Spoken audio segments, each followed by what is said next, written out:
there, and welcome to 1316. To start off this year, Jalen snuck his way out of the house in the middle of the night to go and talk to some trees while everyone else was asleep.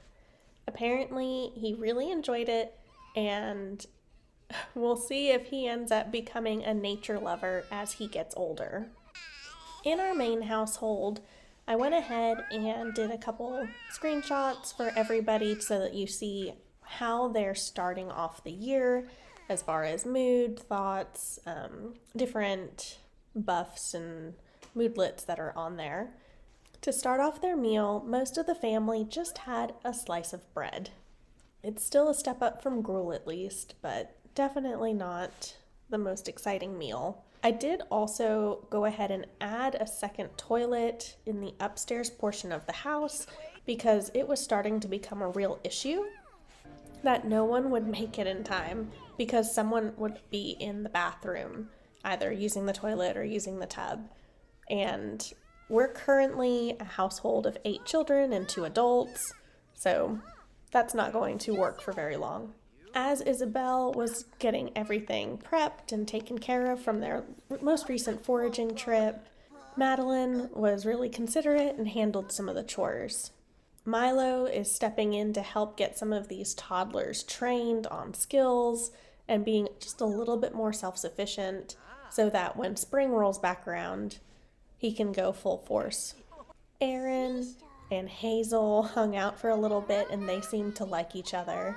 Madeline is again playing around with her little sister Casandra, with Isabel making sure to join them and keep an eye out before going to do a whole lot of laundry. Over the winter, they definitely got a little bit behind. Tobias went to practice archery when he caught sight of the love of his life, Mina, walking by and made sure to call her over for a minute.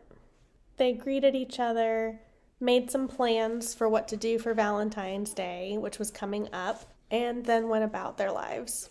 This is a false moment of Emmett and Tobias trying to get along, but we know that they do not like each other, and I'm not really sure what the point of Tobias trying to even pretend being nice is.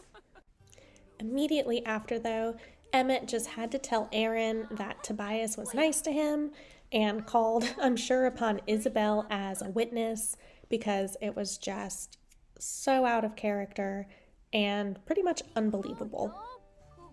Upstairs, Hazel and Celeste were left unattended, and they definitely used that to their advantage to get into a little bit of mischief. Isabel found them, though, and put a stop to that. Downstairs, Casandra decided to play with a toy and keep herself entertained, rather than join the little sisters with causing chaos upstairs. Emmett and Tobias were having a non-pleasant conversation yet again, with Aron just watching and probably trying to decide if he needs to step in at all or just let them, be at each other's throats. Apparently, Tobias does like Casandra. I have yet to see her be rude or mean to this girl. He always steps in to help carry her places and play with her. Casandra, however, is not an angel altogether. She definitely will get into the cupboards and cause her own chaotic mess. Isabel decided to take a break from all of the kids in the house and just go splash around in the pond for a little while. It's finally starting to change seasons, but still chilly enough for a little bit of snow to come down and not stick. To end the day, everyone started heading up to bed, with the toddlers all in varying states of hanging out together or taking care of their needs. Madeline trying to be responsible and clean up the mess that they made, but probably just getting too tired to follow through with it at the moment. As the last child gets into bed, Isabel and Milo are having a little fun for themselves, even though it's a famine and there's no guarantee that they could keep feeding everybody. Over in the Wood household, Beatrice shared the exciting news with Arnold that she is pregnant again, which he was very excited about. They both are looking forward to having another child in the household. The loss of Sebastian, I'm sure, is still in their minds, especially since that was their only child they've lost at this point. But it seems both of them are still more excited than worried about having children. After telling Arnold, Beatrice sat down and kind of started to tell some of the older children, including Max and Marjorie, that they would be expecting another baby. While she was doing that outside, Rosa and Marcus were getting into sibling squabble, but it all ended in good fun. Once back inside, Rosa came in to find Marjorie cleaning up the dishes, and she decided to do a little bit of helping as well with the chores. In our main household, starting the next day, Isabel went and prepped the meal for everybody, and she gained another cooking level. She's actually been a very quick learner for cooking. Milo went outside, now that it was starting to get warmer, to get back to work on building things so that he can sell them in town. Aron was once again hanging out with his dad. He is definitely Milo's shadow. They don't have any crazy high friendship or connection that I can see in the UI, but it seems as though every time I turn around, Aron is following Milo. Tobias and Isabel had a very intense conversation.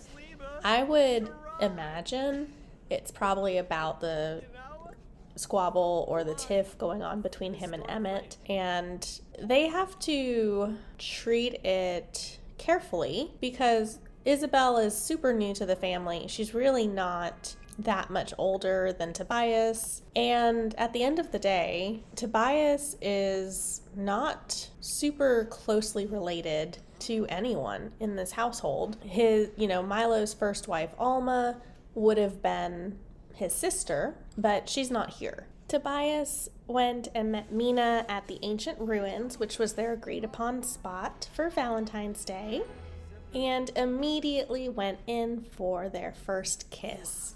She seems very pleased with it, and then he got very flirty, and looking at the photos seems to think he is suave and special. But he gave her a gift with a sweet message, and then they decided to spend some time, just being teenagers and being super lovey-dovey, discussing what's going on with their home lives and making plans for all of their romantic fun that they plan to have in the future. She's clearly not stuck up. So as they continued talking and whispering sweet nothings and hanging out, she decided to give him a back rub.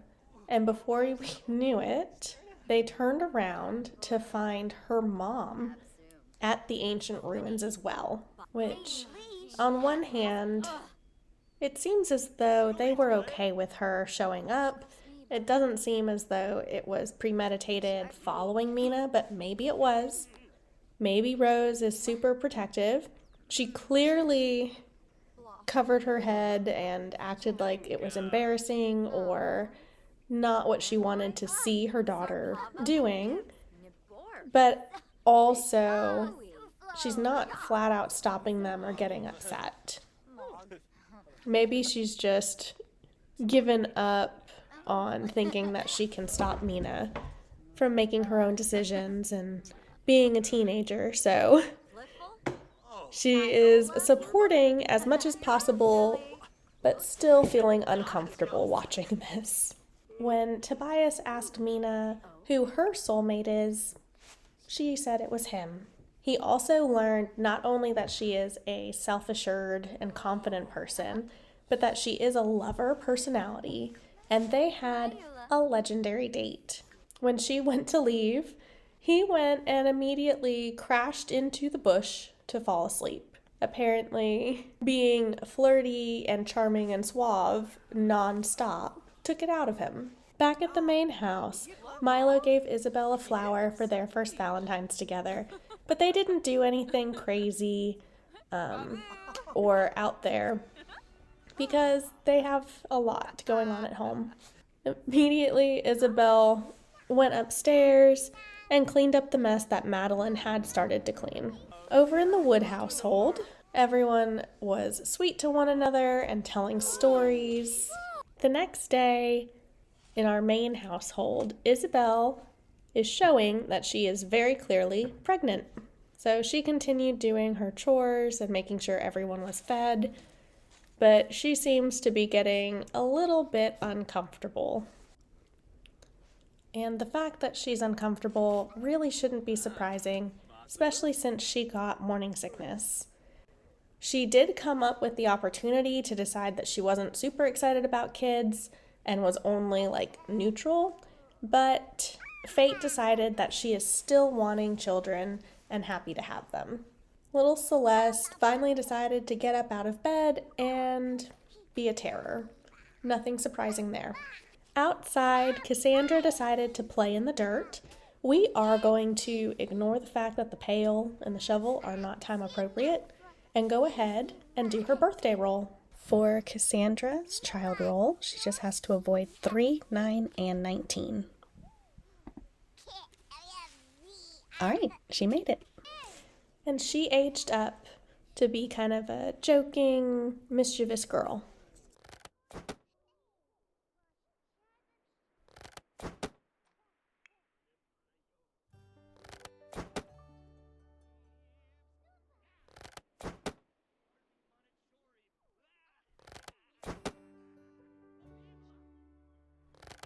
Aron decided to do some archery practice to start off his day, and he's actually decent. Definitely not a natural, but he can hold his own. He's also due for a birthday roll, so let's go ahead and get that knocked out. For Aron's teen roll, has to avoid a 7. He is good. All right, and he is going to be a self-assured maker. Okay, now we roll for if Aron will ever get married, and if yes, how many children. So that's yes, and 3 pregnancies. Casandra came over to join him. He kind of laughed at how bad she was, which wasn't very nice. She's a little upset. Madeline came over, tried to distract her. It might have backfired a little bit, but at least Madeline was amused. Aron thought that they were still practicing, but now the girls are getting into a joke and prank war in front of the target, so he gave up and decided to leave. Tobias came over to see what was going on. And then, as soon as Casandra picked the bow and arrow back up, Aron came back over, thinking that it was going to be a chance to actually play again. But it looks as though that's not actually going to be the case. Casandra has commandeered the target, and Tobias, Aron, and Madeline just have to hang out with each other and talk. Over in the Wood household, a lot of the family tried to spend some time outdoors in the sunshine, but Max ended up getting really upset and kind of threw a damper on everyone's mood. So as soon as Rosa came outside, they took that as an opportunity to head away from Max and just let him vent out his anger. Max and Arielle became good friends, while Rosa and Marcus were hanging out and being nice to each other. Their dad, Arnold, kept everyone entertained at this time, and while Rosa is not known for being the sweetest human on the planet, she does seem to get along well with a couple of her siblings. Nico started laughing, being part of the family group, and everyone just really enjoys having each other's company. We do need to knock out Nico's birthday roll. For Nico as a toddler, just avoiding 4, 8, 12, and 16. Oh, no, he didn't make it. And then with Rosa, it is now time to do her birthday roll. Rosa needs to avoid a 7 to become a teenager. She's good. Right, let's roll for Rosa to marry, and if yes, how many kids? So she is going to get married and can have 8 child attempts. And Rosa became a bro and very outgoing. I can see her being kind of tomboyish just because of her personality being a little bit brash historically. But we'll see what ends up happening. After the birthdays, the oldest children all decided to go down to the shoreline and do some fishing. As you can see, there are a lot of fish in the water, but it doesn't seem as though they're having the best luck in the world. Rosa tried so hard, but it doesn't seem like she's very good at fishing. Marcus ended up being the best at fishing, which is surprising considering that Max has been at it longer, but maybe he hasn't been very serious about it, or he just wasn't a natural talent. Back in the house, Beatrice was preparing a meal for everybody, and the toddlers were going and hanging out with one another. Nico is now able to interact independently with his big sister Arielle, and we have discovered that he's a bit aggressive. So he's clingy and aggressive. He may be suffering from youngest child syndrome for a little bit, but that will not last long, hopefully, because, Beatrice is pregnant. And if we're really lucky, she will be fine. Once it was time for the smaller children to eat, he sat down. Arielle kept with her normal persona and was a general angel and sweetheart to her mom. Nico decided to sit down and eat some food and revealed that he is also a messy eater. So thanks to him, there are now food piles all over the floor for the rest of the family to clean up. They all came inside after an extensive evening of fishing and sat down to a plate of gruel as well. While they ate that, it looks as though they ended up having a lovely family dinner with lots of conversation and storytelling. Beatrice is definitely starting to get towards the latter stages of her pregnancy. Before actually being able to fall asleep, Marcus got called over by Arielle, who just wanted to get a hug. They ended up deciding to talk for a little bit, with Arielle being very storytell, sing-song personality mode, which is par for the course with her. Starting off the next day in the Wood household, Arielle is getting into trouble in the cabinets, and Rosa decided to start trying to learn how to cook. This is very fitting since, hopefully sooner than later, she will be striking out on her own and she will need to have these sort of skills.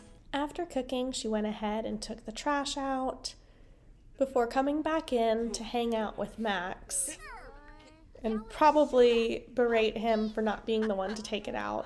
I believe they probably talked about what to do with their day and whether or not it was time for her to go ahead and start meeting some of the other teenagers now that she was part of that age group.